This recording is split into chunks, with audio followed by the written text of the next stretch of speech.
Messieurs, merci d'être là, si nombreux, et donc d'avoir répondu à cette invitation pour le lancement. On va dire que c'est le lancement, hein, même si on a commencé en septembre, donc de l'opération microcrédit. Donc on a le plaisir, et en tout cas j'ai le plaisir d'avoir avec nous ce soir Jacques Attali, hein, qu'on ne présente pas, mais on dira un petit mot tout à l'heure, et puis bien sûr notre CEO monde, Pierre Nanterme, qui a supporté et qui nous a demandé voilà, qui nous a supporté et qui supporte. Alors en fait, l'histoire vient d'une discussion entre Jacques et Pierre, qui a trouvé l'idée intéressante et qui m'a dit, tiens, qu'est-ce que t'en penses? J'ai dit oui, hein. J'ai dit oui assez vite, mais ça rentrait effectivement dans notre ligne stratégique, et donc on en dira un petit mot tout à l'heure. Alors pour aller vite, Armel va nous rejoindre, puisque c'est Armel qui a piloté l'ensemble de l'opération. Peut-être juste avant de démarrer, de faire le point de d'où on en est dans cette opération et puis comment on va prolonger tout ça dans le futur. Armel, je te laisse le bâton de parole. Allons-y. Merci à toutes et tous. Jacques Attali, j'en profite pour vous laisser la place d'honneur qui vous revient.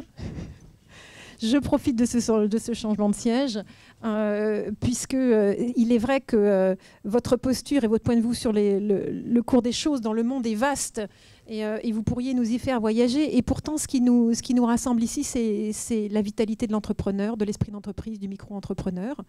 À ce titre, ça fait déjà 15 ans, quasiment 15 ans, depuis 1998, que Planète Finance existe.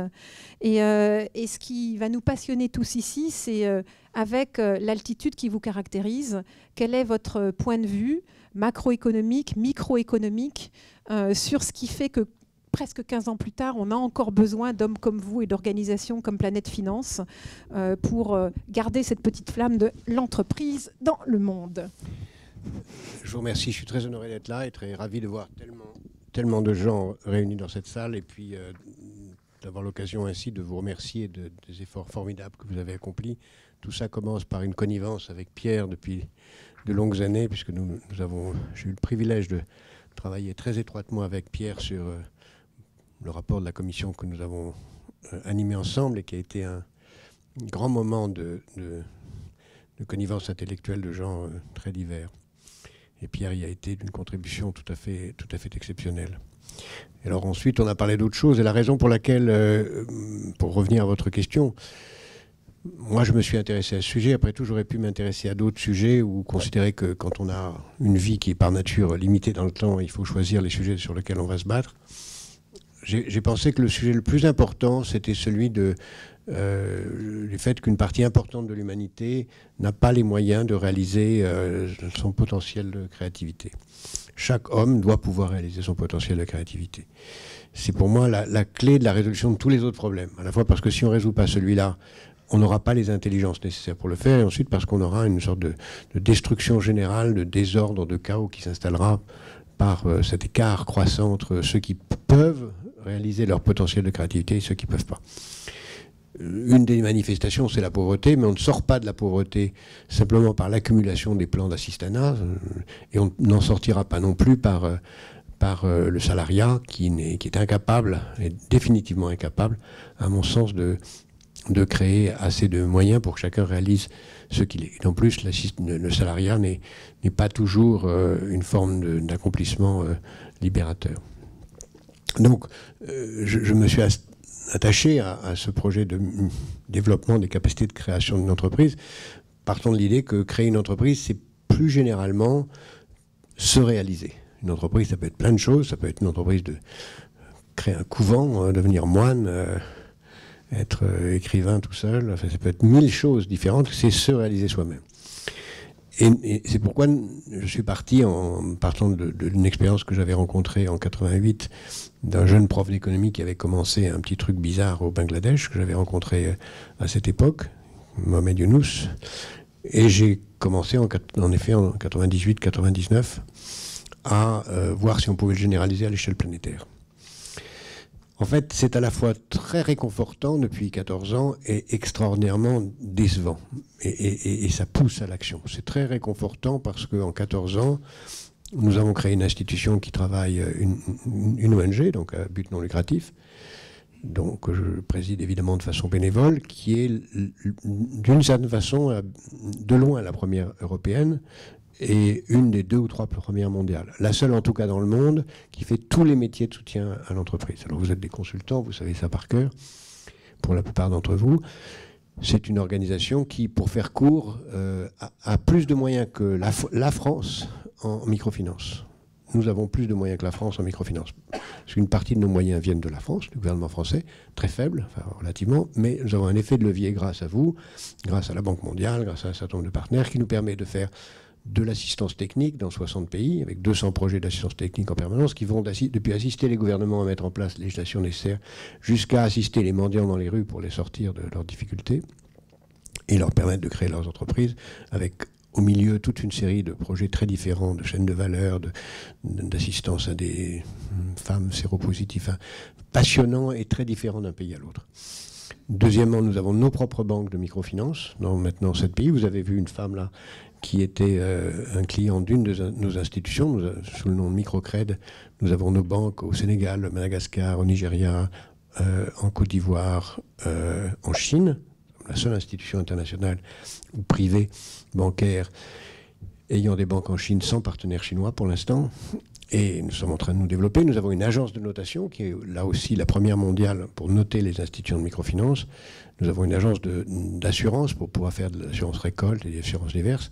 Nous avons ce site MicroWorld dont on va parler tout à l'heure, qui est une façon de permettre à chacun dans les entreprises ou en privé de participer, d'être un acteur direct en prêtant en ligne. Nous avons un nouveau projet très important qui se développe pour faire des prêts au téléphone, donc du mobile banking, partant de l'idée qu'il y a 1 milliard de personnes qui ont un compte bancaire et 5 milliards de personnes qui ont un téléphone mobile, et que le téléphone mobile va bouleverser le crédit. Et comme la microfinance a bouleversé le monde de la finance en partant du Sud, c'est par le Sud que le mobile banking est en train de démarrer. Donc nous avons commencé cette semaine d'ailleurs nos opérations de mobile banking, en commençant par un pays où c'est particulièrement avancé, aux Philippines. Je pourrais vous parler pendant des heures encore de tous les projets que nous sommes en train de développer. C'est très complexe. C'est 2500 salariés aujourd'hui. Non, c'est 100 fois plus petit que vous. Mais c'est une ONG. Il s'agit de rassembler des ressources, des moyens, des gens, des compétences. Et c'est extraordinairement gratifiant. Quand on va sur le terrain, qu'on voit les femmes, comme j'ai fait récemment au Ghana, qui ont besoin qu'on les aide pour améliorer la capacité qu'elles ont de produire du beurre de karité pour ensuite le vendre à Nestlé, et qu'on réussit à tripler leur niveau de vie en 2 ans, c'est incroyablement gratifiant. Mais là où je dis c'est très décevant, c'est que c'est une goutte d'eau dans la mer. Nous avons aidé cette année 12 millions de personnes, c'est pas si mal. Mais c'est 12 millions sur 200 millions de bénéficiaires de microfinance et sur 700 millions de gens qui pourraient bénéficier de la microfinance, qui sont des pauvres en situation d'équité. Car, comme vous savez, le concept même de chômage n'existe pas dans l'humanité tout entière. Les gens ne sont pas chômeurs, il faut qu'ils travaillent pour vivre. Il y a des chômeurs que dans les pays où il y a une assistance chômage, sinon il n'y a pas de chômeurs. Et il y a 700 millions de non-chômeurs qui ne bénéficient pas de la microfinance. Et malheureusement, l'économie mondiale est faite d'une telle façon que la baignoire de la pauvreté se remplit plus vite que nous ne la vidons. Et c'est pour ça que je dis que c'est relativement décevant, c'est qu'on n'a pas le sentiment qu'on va aussi vite que nécessaire, avec des sommes dérisoires. C'est là aussi où c'est décevant. C'est-à-dire que si vous avez l'ordre de grandeur, l'encours bancaire mondial doit être de l'ordre de, ça dépend comment on compte, mais c'est de l'ordre de 100 trillions, 100 000 milliards à peu près. Ça dépend, enfin, les différentes façons de compter. L'encours bancaire de la microfinance, c'est 100 milliards de dollars, dont les 3/4 sont l'épargne des micro-entrepreneurs eux-mêmes, donc rien à voir avec une assistance quelconque, dont la moitié du quart restant vient d'institutions internationales et l'autre moitié vient de bailleurs privés qui trouvent un intérêt financier. Donc vous voyez, l'assistance, l'aide internationale à la microfinance, c'est le 8e de la microfinance elle-même, qui est dérisoire, puisque avec cette somme-là, on arrive à assister 200 millions, à fournir de quoi créer un emploi à 200 millions de personnes. Juste pour donner un exemple en France, nous travaillons ensemble. En France, nous allons aussi travailler en France ensemble. En France, on arrive à créer des emplois durables en microfinance, grâce à la microfinance, à des gens en leur consacrant l'équivalent de ce qu'ils coûtent en créant un emploi pérenne pour 3 ans, en y consacrant l'argent que chacun d'entre eux coûte au chômage pendant 3 mois. Donc l'effet de levier de la microfinance était extraordinaire. Et c'est en cela que c'est bien que ça soit décevant, bien que ça soit frustrant, c'est une bataille qui mérite d'être poursuivie. Merci d'avoir brossé si vite un paysage aussi complexe. Pierre, nous te connaissons tous dans cette salle pour être notre président depuis quelque temps et notre directeur général depuis 2 ans désormais. Je pense qu'il y a une facette de tes passions qui est moins connue ici, qui est ta passion pour l'entrepreneur, l'esprit d'entreprise, l'intrapreneur que tu voudrais nous voir être en restant chez Accenture et en servant l'étendard, bien entendu. Est-ce que tu peux nous ouvrir un tout petit peu sur ce sujet-là et le partager avec nous et allumer la flamme? Oui, bien sûr, merci Armelle. Et oui, peut-être j'ai la passion de l'entrepreneuriat parce que j'ai pas eu l'honneur ou le privilège d'être moi-même un entrepreneur. Et, ici, on est plus des managers, c'est ce à quoi on est formé. Bon, je pense plutôt des très bons managers, mais l'entrepreneuriat, c'est quelque chose de différent et qui joue un rôle absolument essentiel à la fois dans la création de richesses et bien sûr dans la création des jobs. Je voulais bien sûr commencer en remerciant Jacques qui me fait l'honneur de son amitié. Et en effet, on a travaillé ensemble, ou je devrais dire plutôt j'ai travaillé pour Jacques dans la commission pour la libération de la croissance. Et ça reste une expérience formidable. Mais depuis, on est resté en contact et puis on a noué des relations plus personnelles. C'est une personnalité et c'est un homme qui a une incroyable loyauté et une admirable amitié et qui est extrêmement fidèle. Et je le remercie pour cette amitié. Alors en effet, on a développé des relations avec Planète Finance depuis maintenant 2006. Mais pour vous brosser la perspective d'Accenture et puis celle que je supporte, c'est... Bon, le problème qu'on a, l'un des problèmes importants qu'on a sur cette planète, c'est la création de l'emploi, c'est la création de jobs, c'est la création de richesses.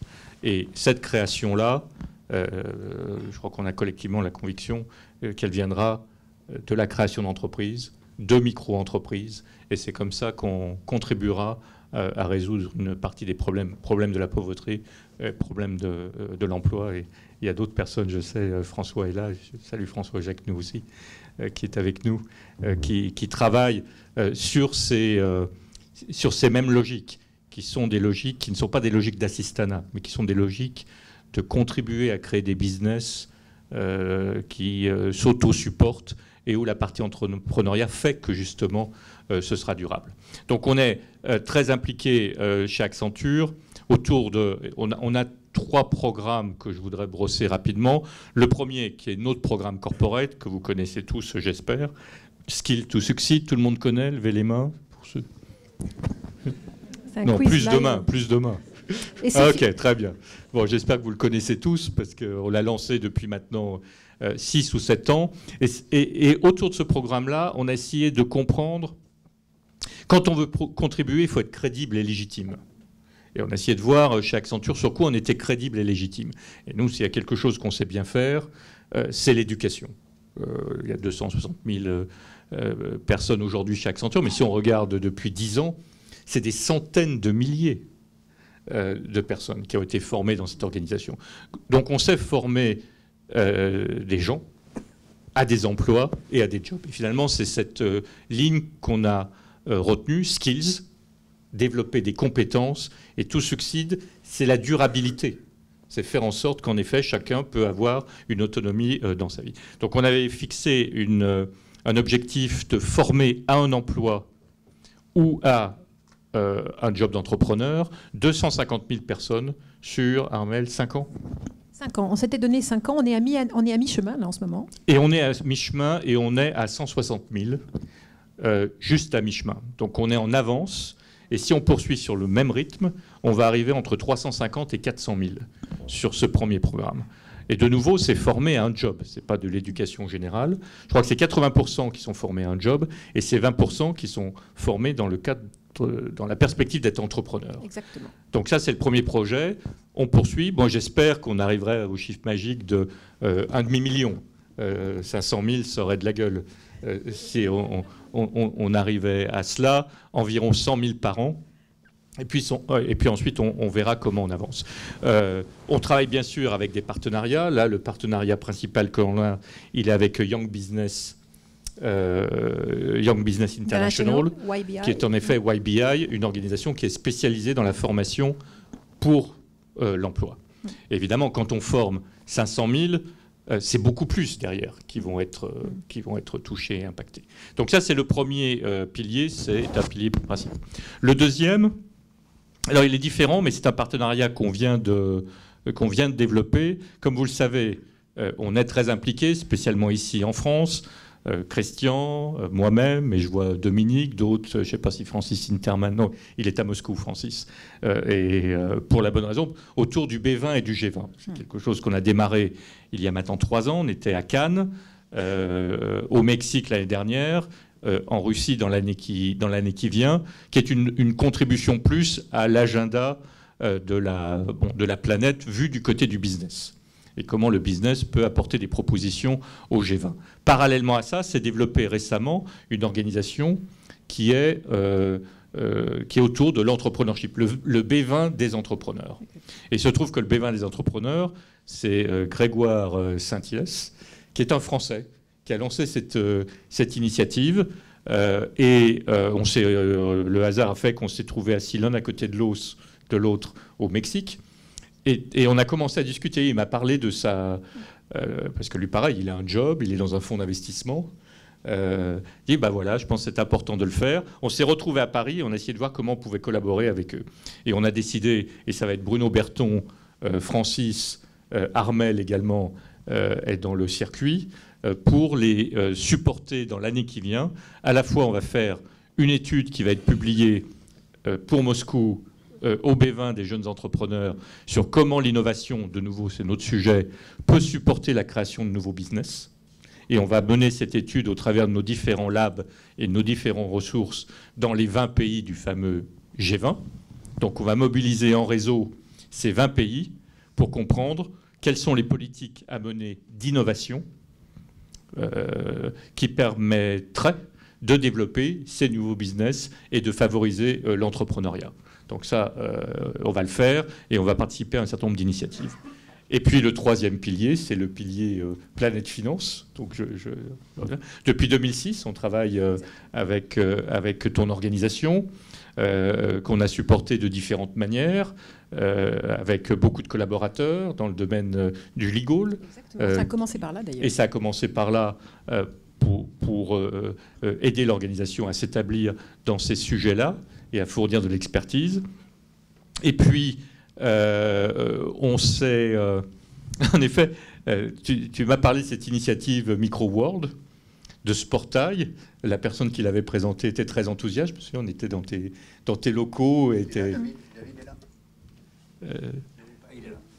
Venez, David, venez devant. Ah ben voilà, oui, si, Voilà. ici. Encore un Français à l'initiative, on va en profiter. Oui, parce que l'enthousiasme fait partie de tout ça. Si on n'est pas enthousiaste, on ne fait pas passer le message. Et il présentait MicroWorld, et plus il présentait, plus je le voyais chez nous.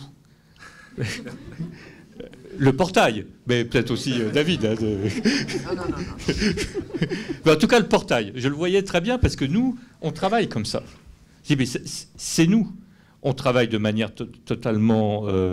on a tous le micro, la tablette, etc. On travaille de manière virtuelle, on est tout le temps connecté. On a nos propres portails, c'est notre manière de communiquer.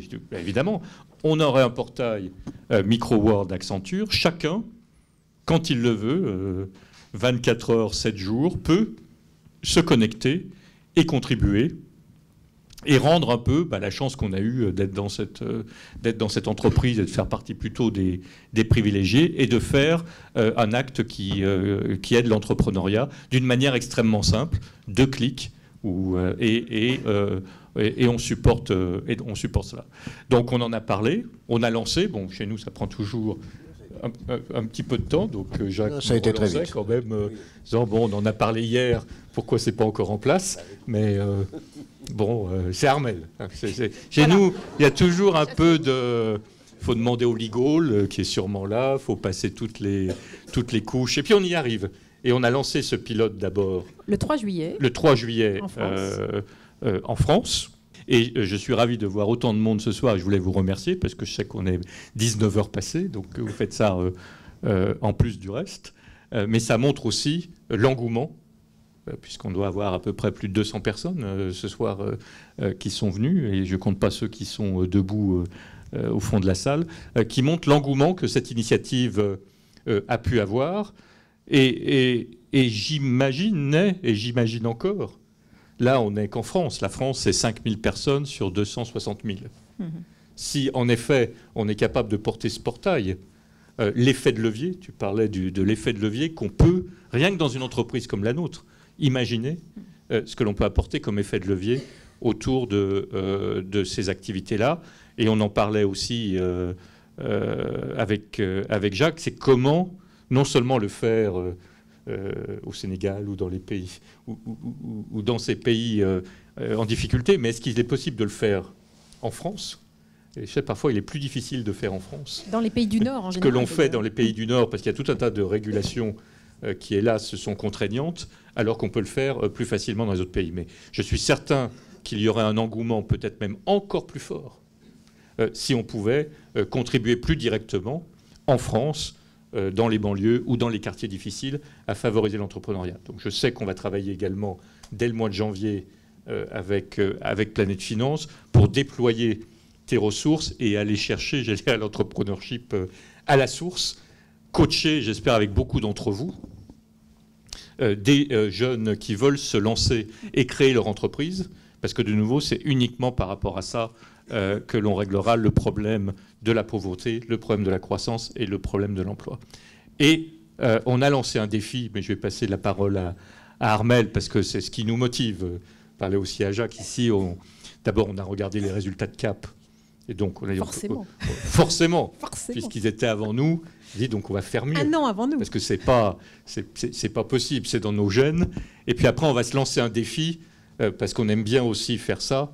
Et je crois que les résultats étaient à la hauteur de nos espérances, Armelle. Je vais déjà te rendre ton idée. Tu as lancé un défi.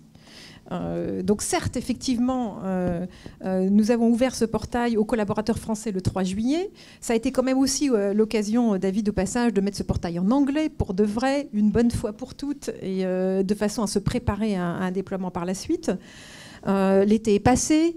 Quand on en a reparlé, Pierre, au mois d'octobre, on était à peu près à 200 membres, avec un objectif, et tu as raison, on aime les objectifs. On s'était dit que si, à la française, on n'arrivait pas, et ça a été vraiment croisé avec Christian, sur 5000 collaborateurs, à la loyale, naturellement, sans trop de stimulation, atteindre 500 inscrits sur ce portail d'ici la fin de notre année fiscale, c'est-à-dire au 31 août 2013, c'était peut-être que l'idée ne rencontrait pas son public chez Accenture.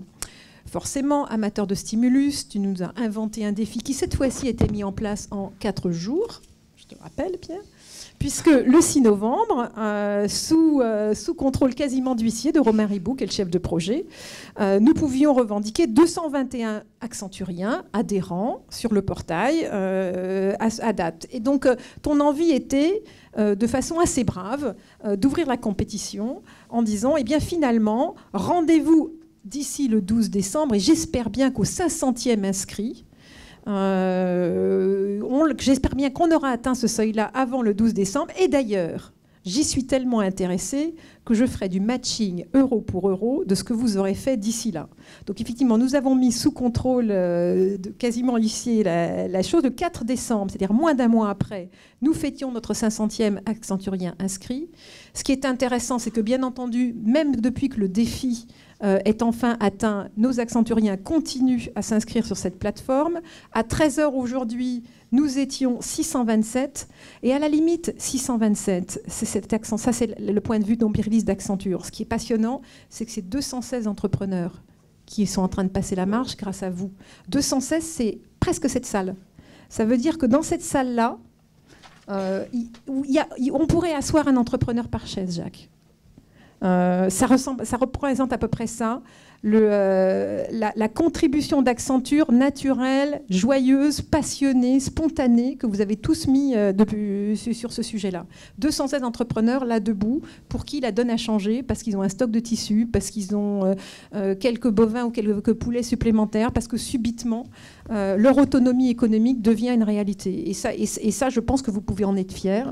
Gardez, franchement, voilà. Vraiment, vraiment.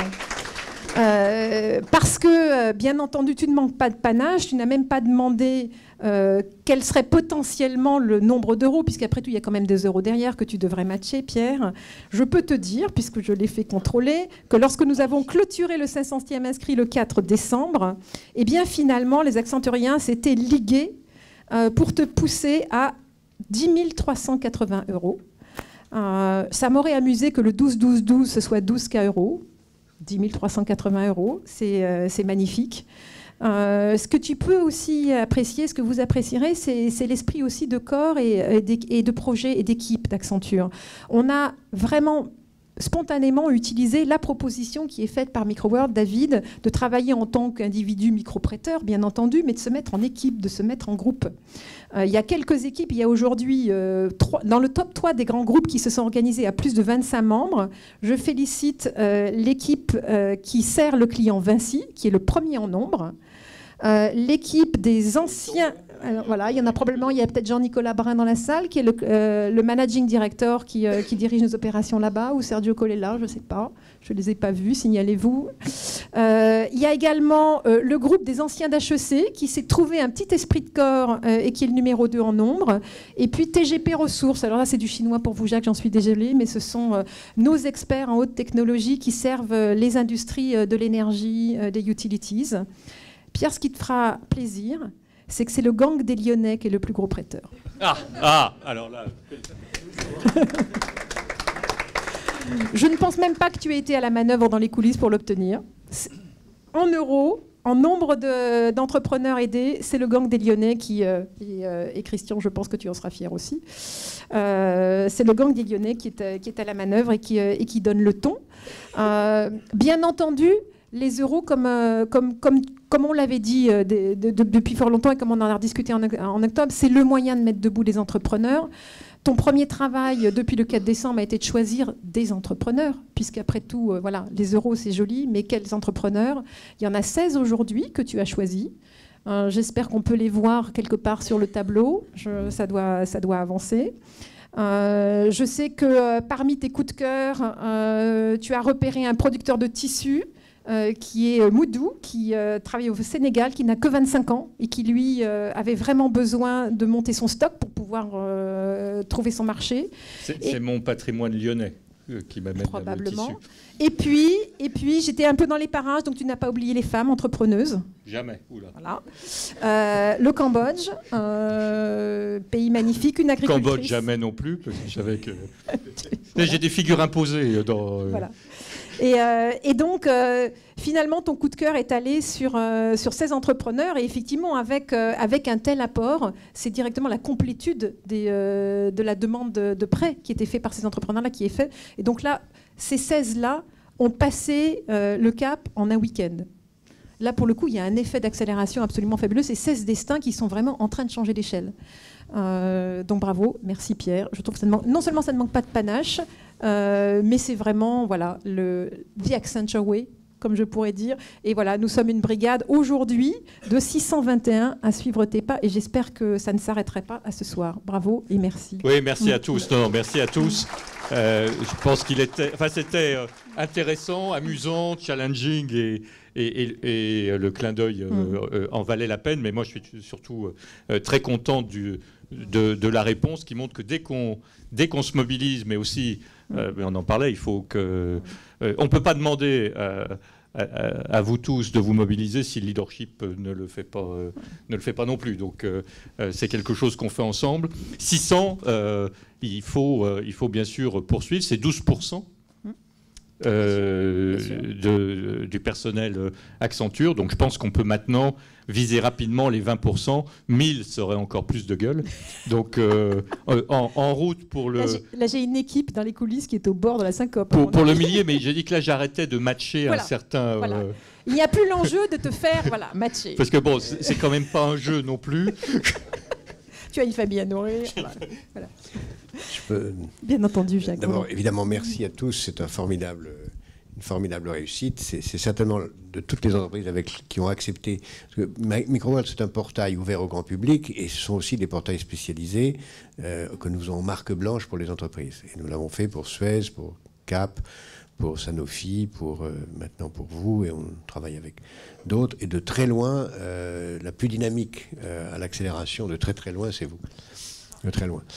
Nous avons aujourd'hui 10 000 membres, et les sommes recueillies sont encore faibles, puisqu'on n'a pas encore atteint 1 million. Mais je vous rappelle que c'est juste un début, et que notre ambition, c'est de multiplier par 1000 ce chiffre. Vraiment par 1000. Et c'est là où l'expérience que nous faisons avec vous est si importante. D'abord, je vous rappelle qu'il s'agit de prêts, donc l'argent vous revient dans un an. Et deuxièmement, c'est un prêt garanti, une Planète Finance le garantit. De vous à moi, j'espère que dans un an, vous aurez l'élégance de le reprêter, mais c'est une autre question. Vous pourrez très bien le récupérer aussi. Mais en tout cas, voilà.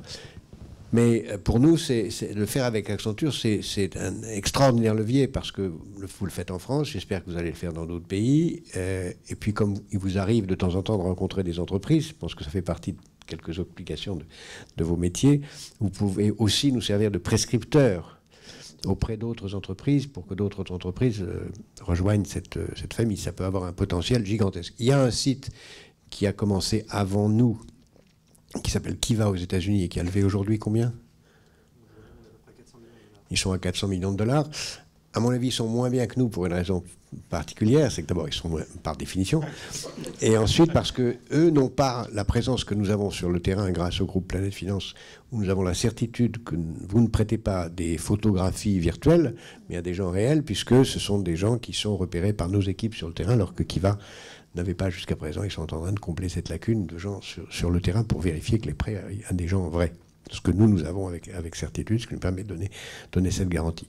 Donc il y a cette petite et extraordinaire création que vous avez fait là, un potentiel explosif, vraiment de viral, comme on dit sur Internet, qui peut être vraiment avoir un impact très énorme sur si ceci n'est pas un simple caprice de quelques jours ou de quelques mois. Si c'est durable, si vous avez la gentillesse de poursuivre, c'est très important. Puis je voulais vous signaler une autre chose qui pour moi est aussi significatif, que je dis souvent à David, mais je voudrais vous inviter à faire ça.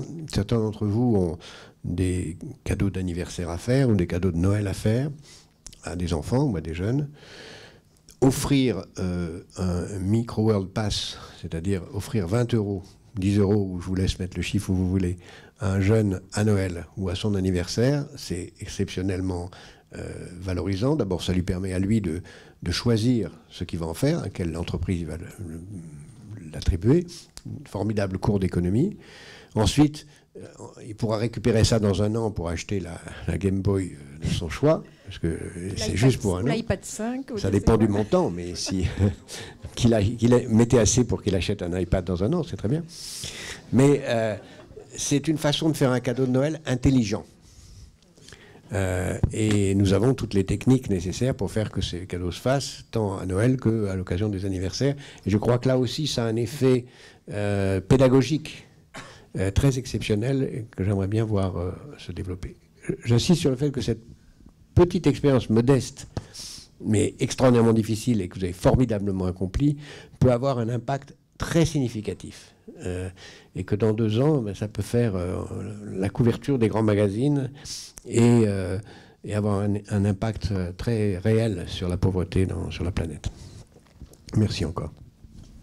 Alors, merci à toi. Et cette idée du cadeau pour des enfants, des plus jeunes, et de commencer à les initier à la fois à donner, à comprendre ce qui se passe dans le monde, et en plus c'est un bon apprentissage de l'économie de marché.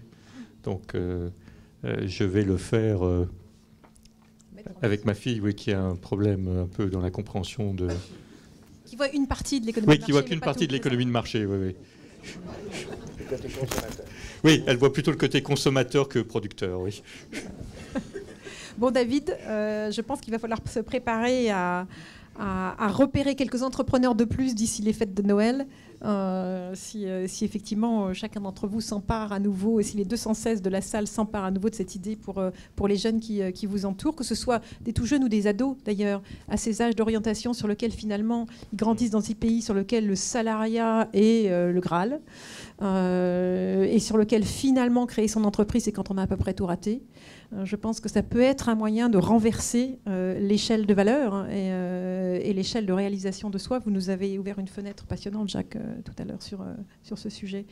Je ne voudrais pas être la seule à vous accaparer. Je suis sûre que sur les quelques 200 de la salle, certains voudraient profiter du bâton de parole pour vous interroger, pour comprendre un peu mieux le monde, prendre un peu mieux le cours des choses ou ce que vous voyez comme évolution. Certains ont des questions. Cédric, merci. Ah, alors notre directeur financier, je n'en entendais pas moins de Monsieur Calmels. Désolé. Alors, bonsoir d'abord, merci de votre présence. J'ai deux questions qui viennent d'une réunion de communauté finance que nous avons faite pour lancer notre groupe finance dans ce projet. La première, c'est quel est le modèle économique de Planète Finance? Et la deuxième, c'est propre aux intérêts financiers qui sont payés par les bénéficiaires. Donc, pourquoi ces intérêts? Et est-ce raisonnable? Et je suis certain que vous allez nous donner une explication. Est-ce que vous voulez dire le modèle financier de Microworld oui, voilà, ou de Planète Finance? De Planète Finance et de Planète Finance. Planète Finance, c'est un groupe. C'est un groupe qui est une ONG, donc qui n'a pas d'actionnaire et qui ne fait pas de profit et qui vit essentiellement comme une société de conseil en recevant des dons ou des dons affectés à des opérations particulières, et qui en même temps a des activités filialisées sous forme de société commerciale avec des actionnaires que j'appellerais patients parce qu'ils n'attendent pas de rentabilité à court terme, comme ceux de Microworld ou autres, qui sont des actionnaires de très long terme et qui nous aident parce qu'on ne peut pas les mettre autrement que sous forme d'actionnaires et pas sous forme de dons. Mais ça, en fait ça revient au même. Mais avec toute l'idée fondamentale, c'est que le groupe Planète Finance doit être à terme un groupe soutenable, rentable. Et nous mettons notre point d'honneur à être chaque année en équilibre, ou en situation d'avoir des profits pour les réinvestir. Le modèle à terme, c'est que nos filiales, comme Microworld, ou comme nos banques, ou comme notre agence de notation, ou comme notre agence d'assurance, rapportent assez de profits pour faire fonctionner l'ONG, avec en complément le fait que nous avons une fondation reconnue d'utilité publique qui nous apporte des compléments, et des compléments significatifs, puisque quand quelqu'un nous met 1 euro dans la fondation, l'effet multiplicateur est de 7 à raison des donations du public. Donc voilà quel est le modèle. Votre deuxième question, c'était sur les taux d'intérêt. Les taux d'intérêt. Beaucoup de mes collègues financiers se sont posés la question. Oui, je ne sais pas si vous parlez des taux d'intérêt de la microfinance en général ou ceux de... Alors je n'ai pas répondu sur l'équilibre de Microworld proprement dit. Microworld prête à des institutions de microfinance qui ensuite passent par des institutions de microfinance qui ensuite prêtent aux ceux que nous avons repérés. Il faut évidemment un intermédiaire. Et Microworld reçoit en échange un taux d'intérêt qui est de 5%, c'est ça, qui lui permet d'assurer ses frais généraux. Voilà comment ça fonctionne. Les institutions de microfinance ont des taux d'intérêt de prêt. Alors, il faut bien comprendre que la microfinance n'a rien à voir avec la finance classique. Absolument rien à voir. Parce que les institutions de microfinance ne sont pas des banques au sens classique tout à fait respectable d'un banquier qui fait un prêt et qui attend le remboursement en échange d'un collatéral. Les gens qui travaillent dans les instituts de microfinance ne sont pas dans des bureaux. Ils vont sur le terrain voir les gens. Et en fait, le taux d'intérêt ne rémunère pas le prix de l'argent seulement, il rémunère toute l'activité de coaching permanente. Un micro-entrepreneur voit son agent de crédit entre 1 fois par semaine et 1 fois par mois. Plus 1 fois par semaine qu'1 fois par mois. Et les taux d'intérêt sont en principe, et c'est une grande bataille que nous menons, le plus bas possible. Il y a des pays où ils sont trop élevés, avec une frontière floue que nous combattons entre la microfinance et l'usure, puisque la microfinance a comme mission de combattre l'usure et d'avoir des taux beaucoup plus bas que l'usure, mais comme toute bonne chose dans la vie, elle est détournée. Nous nous battons contre ça. Il y a des pays où les usuriers prennent le titre de microfinance. Ça s'appelle microfinance, mais ce n'est pas de la microfinance. Parce que la microfinance, c'est d'abord des taux d'intérêt bas, raisonnables, et ce sont des prêts à des activités génératrices de revenus. Jamais des prêts à des activités de consommation. Or, les usuriers font des activités de consommation. J'étais récemment dans un pays où il n'y a pas encore de microfinance, nous allons nous installer en Birmanie, où c'était extraordinairement révélateur de l'importance de ce que nous allons faire. Si vous êtes à Yangon, vous avez la ville qui est d'un côté, où les gens travaillent, et de l'autre côté du fleuve, c'est un bidonville, où les gens, il n'y a pas de pont, les gens, pour travailler, doivent prendre un bac. Alors, ils travaillent, ils gagnent, mettons, ils gagnent 2 dans la journée. Quand ils arrivent pour prendre le pont, ils doivent payer le prix du pont, qui est 0,75, le prix du ticket pour traverser le bac. Et comme ils n'ont pas l'argent, puisqu'ils sont payés tous les jours, ils doivent emprunter pour payer le bac. Les usuriers leur font payer 100% par jour d'intérêt. C'est-à-dire qu'ils payent le double. Et ils doivent, en rentrant, ils ont gagné 2, ils payent 0,75 plus 0,75. 1,5, il leur reste 0,5 sur 2. Voilà. Et la microfinance a vocation à faire s'effondrer ces taux d'intérêt pour créer les conditions pour que les gens puissent vivre décemment. C'est ça Et une institution de microfinance, normalement, peut vivre avec des taux d'intérêt très bas, enfin très raisonnables, disons 8, 9 au-dessus de l'inflation, entre 7 et 9 au-dessus de l'inflation, pour payer l'ensemble de ces services. C'est fondamentalement le modèle. Et nous avons des pays où même on arrive à faire que les taux d'intérêt soient à 4 au-dessus de l'inflation. C'est le cas, par exemple, au Bangladesh, au Maroc, dans les pays les plus avancés dans la microfinance. Merci. Merci pour cet éclairage. Je pense que pour nous, Français et même Parisiens d'ailleurs, c'est une réalité, une face du monde qu'on ne soupçonne pas. Et je pense, Dominique, que tu es équipé pour revenir vers ton équipe si elle n'est pas déjà ici. Exactement. Bonsoir. Une petite question, vous parliez de coaching, et donc il y a ce financement qui est donné de cash, et les personnes, comme vous dites, viennent toutes les semaines ou plus régulièrement. Mais opérationnellement, est-ce qu'il y a dans le coaching, c'est quoi? C'est de la formation, c'est du suivi opérationnel, ou quel type de suivi vous apportez sur le terrain pour s'assurer que l'entrepreneur va soit être créé, soit se développer? Alors, tout ça est incroyablement variable d'un pays à l'autre, d'une activité à l'autre. Quand vous dites vous, je ne sais pas si vous parlez de la banque de microfinance ou de nous, Planète Finance. La banque de microfinance, qui est parfois nous, puisque nous avons des banques de microfinance, ou nous qui conseillons des banques de microfinance, ou nous qui conseillons directement des micro-entrepreneurs, puisqu'il nous arrive dans beaucoup de pays de conseiller directement des micro-entrepreneurs. Les conseils sont à tous les niveaux. Ça peut être prendre des gamins dans les rues et les sortir des rues en les retapant à tout point de vue, et puis les remettre en situation d'apprendre et à essayer d'imaginer quel métier ils pourraient avoir, et ensuite financer leur métier. Ça peut être prendre des femmes qui sont, comme certaines que nous aidons, qui sont des gens qui font de la maroquinerie au Maroc, ou du textile au Madagascar, ou de la bijouterie au Népal. On améliore la qualité de ce qu'ils produisent pour leur permettre de mieux vendre, mieux exporter, souvent. Donc on amène des compétences. Au Madagascar, c'est des techniciens du textile français. Au Maroc, ce sont des techniciens de maroquinerie qui viennent du Danemark. Enfin, on amène des expertises spécifiques pour améliorer la qualité de ce qu'ils produisent. Au Ghana, j'ai dit qu'on a amené des expertises pour améliorer la compétence des femmes qui recueillent et transforment des noix de karité en beurre de karité qui est exporté. Donc c'est une compétence d'amélioration de la qualité de la formation et de la position sur la chaîne de valeur. Ensuite, il y a l'accompagnement au moment du crédit. Alors, un agent de crédit d'une institution de microfinance, c'est quelqu'un il y a 2 métiers complètement différents, suivant que la banque de microfinance travaille en ville ou à la campagne. En ville, la ville ou le quartier est divisé par rue. Un agent de crédit a une rue, à lui, ou un bout de rue, et il passe sa journée à passer dans la rue de boutique à boutique. Et il est là tout le temps et il parle avec les gens, il bavarde. Donc, on vous a fait un prêt, comment ça va, qu'est-ce qu'on peut faire, vous avez besoin d'un peu de temps, pourquoi vous n'arrivez pas à vous développer, qu'est-ce qui ne va pas. Donc, il est vraiment conseiller en tout, en gestion, en marketing, en comptabilité, il est tout le temps là. Donc, c'est un coaching aussi présent que possible. Dans la campagne, c'est assez différent parce qu'en la campagne, en général, ce sont des prêts de groupe. Ce sont des prêts qui sont faits à un groupe de 10 femmes qui sont moralement caution solidaire, moralement. Et donc, elles discutent entre elles tout le temps pour savoir pourquoi une d'entre elles peut avoir du retard, des difficultés, n'arrive pas à produire ce qu'elle a envie de produire, etc. Et donc, le coach arrive d'un village à l'autre et discute pendant un jour entier avec toutes les femmes, et souvent les femmes, parce que les hommes sont en ville. En gros, la microfinance rurale sont des femmes, la microfinance urbaine sont des hommes, et discute avec elles de comment améliorer leur production, comment qu'elles puissent se grouper si elles font le même genre de production, etc.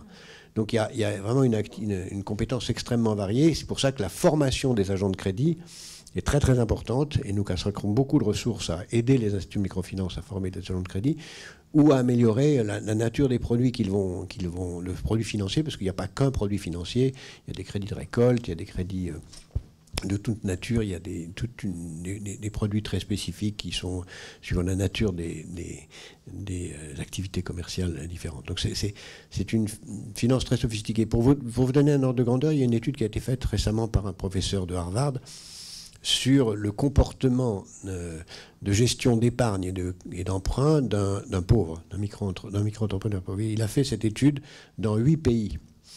Il en résulte qu'en moyenne, mais l'étude est absolument passionnante, en moyenne, un pauvre a 7 instruments d'épargne et 8 instruments de crédit. Et l'épargne, ça peut être le matelas, ça peut être l'institution de microfinance, ça peut être l'or, et c'est pour des sommes dérisoires. Et le crédit, c'est l'institution de microfinance, c'est le cousin, le grand-père, le voisin, et c'est d'une sophistication incroyable, bien qu'il s'agisse de petites sommes. Et l'agent de l'institution de microfinance, il est là pour aider à rationaliser tout ça. Faire en sorte que les gens comprennent qu'ils ont intérêt à faire ça plutôt que ça.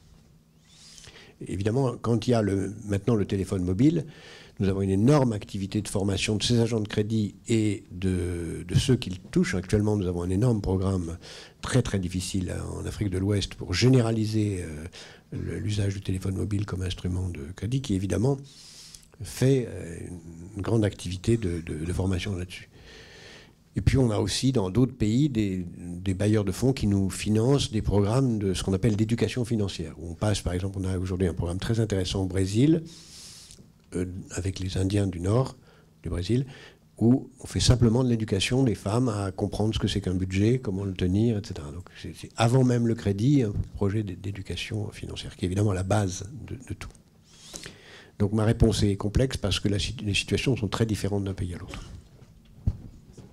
J'ai bien compris qu'en fait, Microworld suivait un petit peu les micro-entrepreneurs en plus du prêt, mais est-ce que Accenture, au-delà vraiment juste du prêt, a un autre impact en fait sur les micro-entrepreneurs ou pas? Et si oui, comment finalement? Si je peux répondre à la place d'Accenture, je dirais que d'une part, Microworld prête à des institutions de microfinance qui vont prêter au cadre. Donc c'est nous-mêmes, par l'intermédiaire des institutions sur lesquelles nous travaillons, qui avons en effet ce contact sur le terrain. Pour que Accenture ait un impact de coaching, il faut 2 choses. Il faut une activité qui soit sur le terrain, forcément.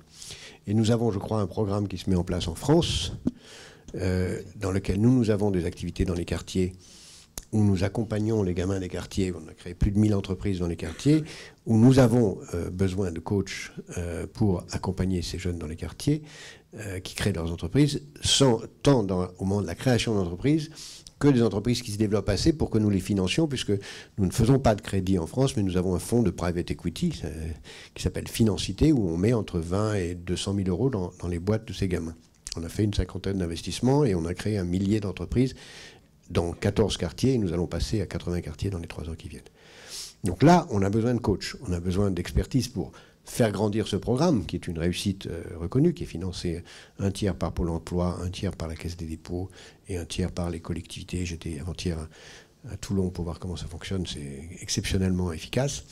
Donc là, on a besoin de coach. Et puis si un jour, ce que j'espère, entre la semaine prochaine et dans 15 jours, Accenture de tous les pays du monde à installer des programmes du même genre, nous on rêve d'avoir Accenture Inde qui aide à coacher les micro-entrepreneurs qu'on a en Inde, qu'on a Accenture au Brésil qui nous aide à coacher nos micro-entrepreneurs au Brésil. Mais ça c'est pendant 3 semaines seulement. Voilà, c'est ça. On fait d'abord les cadeaux de Noël. C'est le job d'Armel. Exactement. Et c'est tout à fait vrai. Entreprendre en banlieue, qui est le programme que vous décrivez, est un programme que nous avons choisi d'accompagner. Nous avons fait ce choix à vos côtés depuis la semaine dernière, donc c'est tout frais. Erika est en train de mobiliser l'équipe. Vous avez déjà 10 antennes, c'est magnifique, mais vous souhaitez augmenter la cadence. Et là, on se retrouve sur nos compétences, encore en méthode de compétences. Vous voulez passer de 4 ouvertures par an à 8. Il vous faut de l'accélération, il vous faut de la compétence. Vous voulez pouvoir aider 400 créateurs d'entreprises par an, c'est ce qui est mais désormais le multiplier par 4, donc à peu près 1600 en 2 ans. On va être aux côtés dans l'année qui vient pour vous équiper. Ça, c'est absolument fondamental. Et là, on se retrouve sur nos vraies compétences. Voilà. Votre soutien là va être très important. Et donc là, on a une idée de la mobilisation qu'on envisage ? Oui, bien entendu. On est en train de monter l'équipe avec... ça va être une petite pyramide dans un premier temps, aux côtés du programme. Et on est en train de commencer le casting, donc surveiller les offres de mission envoyées par Erika. Je crois qu'on a signé un partenariat sur un certain nombre de jours hommes, il me semble. Oui, bien entendu. C'est toujours comme ça. Un mécénat de compétences. On n'est pas sur des paroles en l'air. Voilà. Un mécénat de compétences, pour ceux qui l'ignorent encore là, c'est traité de façon aussi pro que pour un client que l'on facturerait. C'est un managing director qui est en charge du travail. C'est une pyramide managée, donc avec un manager ou un senior manager à temps partiel. Ce sont des consultants, des analystes, des profils techno-solutions quand il faut développer de l'informatique, etc., qui se mettent en place avec exactement la même rigueur, les mêmes comités de projet, les mêmes points projets, les mêmes livrables, le même vocabulaire, c'est-à-dire où on est là dans le cœur de métier natif d'Accenture et où l'accélération, on la donne au service de programmes comme le vôtre et pas simplement de grands clients marchands. Merci. Alors là, c'est un programme qu'on fait en France, c'est extraordinairement important pour nous. C'est la première fois qu'on travaille dans un pays développé et notre idée, c'est de le déployer à travers toute la France et puis idéalement de le déployer dans d'autres pays. Nous venons d'ailleurs d'avoir l'accord pour faire la même chose en Grèce et nous travaillons pour le faire dans une commune importante à côté de New York qui a manifesté l'intérêt pour ce programme. Et pour ce qui est du déploiement de MicroWorld, bien entendu, Christian Niborel nous ouvre les portes de Gallia. Commençons par travailler au-delà de la France sur Benelux, qui est déjà un autre marché, une autre langue, d'autres cultures, une autre façon de travailler sur le sujet. On travaille aux côtés de David sur la question des pays du Nord. Quelle serait la réalité et comment changer finalement le destin d'un micro-entrepreneur dans nos contrées de l'autre côté du périph'. Ce n'est peut-être pas avec 300 € que l'on pourrait le faire. Qu'est-ce que ça peut devenir derrière une plateforme comme MicroWorld ? J'ai de toute façon bon espoir qu'on arrive à trouver la clé. N'est-ce pas, David ? Oui, la clé, c'est de trouver une façon de pouvoir faire des prêts en France. Et comme le disait Pierre tout à l'heure, il y a des problèmes juridiques avec la Banque de France que j'espère on va régler assez vite, parce qu'il faut trouver un intermédiaire quasi bancaire pour pouvoir faire ces prêts, et qu'on n'a pas encore clairement identifié comment on va faire. Mais évidemment, ça voudrait dire mobiliser pas beaucoup plus, parce que je dis souvent que pour ouvrir un restaurant à Bamako, c'est le prix d'un repas à Paris. Vous faites un dîner à Paris, vous ouvrez un restaurant à Bamako. Mais évidemment, vous ne faites pas un restaurant à Paris avec le prix d'un dîner à Bamako. Donc, il faut un peu plus de sous. Mais pas tellement. Pas tellement. Donc c'est pas tellement la masse. Non, les moyens à trouver ne sont pas hors de portée. Ce que je veux simplement rappeler, c'est 2-3 choses. Un, c'est pas des programmes, puisqu'on soulignait la nécessité de continuer à abonder, de continuer à faire monter le nombre d'engagés finalement chez Accenture. Pour moi, c'est une stratégie. C'est ce que j'appelle moi l'empreinte sociale, interne et externe. Je ne vais pas faire un cours ici, mais c'est vraiment de dire c'est un levier stratégique de l'entreprise, comme l'empreinte économique, comme l'empreinte environnementale. On va travailler sur ces leviers. Et donc c'est pérenne, c'est pas quelque chose sur lequel on arrêtera si on a un environnement économique qui nous amènerait à arrêter. Non, c'est un levier stratégique. C'est pour ça qu'on prend beaucoup de temps à analyser nos projets au travers d'une grille d'analyse, au travers de l'objectif que fixe Pierre au niveau mondial, c'est-à-dire Skill to Succeed, et tous nos projets restent dans cette ligne-là. Et donc on en aura de plus en plus.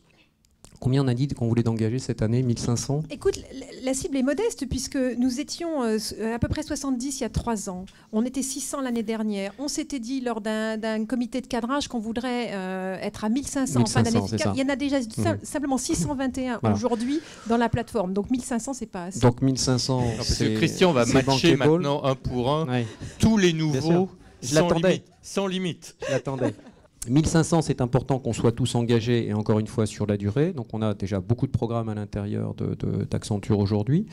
Donc on va lancer d'autres projets. Le prochain que l'on a, c'est celui du microdon. Donc on est en train de travailler avec Dominique pour... T'as l'air surpris, non? Non, bon, je le rassure. Non, lui, il est dans la finance, il n'est pas trop dans le don. Voilà.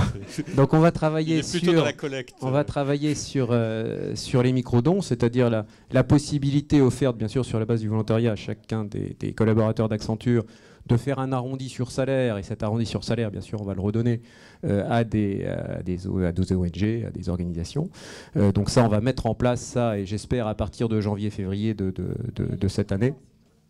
Et un an, on va être un peu plus ambitieux que ça. Donc ça, c'est un autre projet. Et bien sûr, avec cette ambition d'être là. Donc, plusieurs conditions. Trouver des projets. Quand on travaille avec Planète Finance et avec Jacques, les projets, ils en sortent toutes les 3 minutes. Donc évidemment, de ce côté-là, on est décontracté. Et j'allais dire, si je peux faire un clin d'œil, je ne sais pas s'il va reprendre le micro, mais pourquoi Jacques a cette frénésie? C'est parce que Jacques a toujours 20 ans. Et pour toujours avoir 20 ans, Jacques, il faut avoir 20 ans de projet devant soi. Voilà, c'est ça. Je l'attendais puisqu'on était au CESE ensemble et c'est ce qu'il a dit devant des jeunes et ça a frappé beaucoup de monde. Voilà. Donc on continue, hein, on est engagé. C'est pas un truc qu'on fait comme ça en l'air et one shot. C'est pérenne, c'est un levier stratégique de l'entreprise. Voilà. Non, très bien. Et c'est important. Là, on célèbre le lancement et une étape. Bien évidemment, on a essayé de donner des coups d'accélérateur, des coups de zoom comme ce soir. Il ne faut absolument pas que ça s'arrête. Hein. C'est que le début. Et maintenant, il faut que tout ça soit pérennisé. Moi, je continuerai à suivre avec, bien évidemment, Christian et la France. Il est clair, doit donner l'exemple au reste du monde. Mais de voir comment on peut étendre ça. Je sais qu'il y a déjà l'Inde est intéressée. Bien entendu. Il y a déjà des Accenturiens indiens, puisqu'en fait on travaille tous en réseau, on pollinise, et dans certaines équipes qui se sont mobilisées en France, les collaborateurs indiens ont été passionnés, ont commencé à rentrer dans le programme, alors même qu'on ne l'a pas officiellement lancé en Inde. Donc là, regardons ça, parce qu'évidemment là on en a 80 000 en Inde, donc on a... David, il y a de quoi faire. Là il faudra trouver des projets, c'est... Voilà. Mais je crois qu'on peut créer... C'est pour ça que le succès ici est important, parce que c'est viral, on va en entendre parler, et après, en arrivant à porter ça au niveau global, il faut maintenir le momentum, mais c'est bien parti. Moi, je retiens 2 choses, au-delà des cadeaux de Noël. Notre métier de pollinisation auprès des autres grands comptes et des autres grands groupes est intéressant. Quand je dis l'équipe qui travaille aujourd'hui chez Vinci est la plus grosse à ce jour, pourquoi ne pas en parler directement à nos clients? On a aussi ce rôle d'ambassadeur et de pollinisateur, c'est naturel, c'est natif. Voilà, exactement. Et de prescripteur, exactement. Très bien, Agnès. Armel, tu as le dernier mot. Mais je pense qu'il faudrait surtout en profiter aussi, tu pensais le faire, pour féliciter ton équipe. Donc, comme, oui, si alors, tu ne le fais pas, j'ai nommé Romain qui se cache debout Romain, le long de la cabine de régie. Romain, c'est un champion à plus d'un titre. Il est chef de projet au sein de l'équipe Corporate Citizenship. C'est lui qui a pris le défi Microworld depuis le printemps. C'est aussi un champion qui est capitaine de l'équipe handisport de ski alpin à ses heures creuses. Et d'ailleurs, au mois de janvier, on ne l'aura plus avec nous, d'où ma grande angoisse sur la généralisation dans d'autres pays, puisqu'il sera sur les pistes en train de défendre les couleurs tricolores.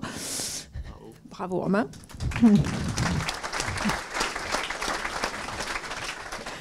Il y a aussi Cédric que j'ai cantonné ce soir malheureusement à transporter un micro qui ne marchait pas, mais merci Cédric, qui vaut bien mieux que ça, qui est un jeune homme dans nos équipes. Et puis enfin Erika, que vous ne devriez tous connaître, qui a longtemps été dans mes équipes consulting, talent and organization, qui est de mon bras gauche est devenu mon bras droit sur le corporate citizenship. Erika, tu devrais être là, j'imagine, la voilà. Et ce sont ces 3-là qui ont fait que chaque siège ici est finalement la place d'un entrepreneur. Ce sont ces 3-là qui font la fierté d'ailleurs du corporate citizenship au sein d'Accenture. L'esprit d'entreprise, on est fiers que ce mot ne soit pas simplement un mot français intraduisible en anglais, entreprendre. On est très très fiers aussi que ce soit le pays France au sein d'Accenture qui soit porteur et qui soit le propagateur dans d'autres pays. Bravo, merci à tous. Je reconnais ici The Accenture Way. Merci à tous. Merci Jacques de nous avoir donné votre temps.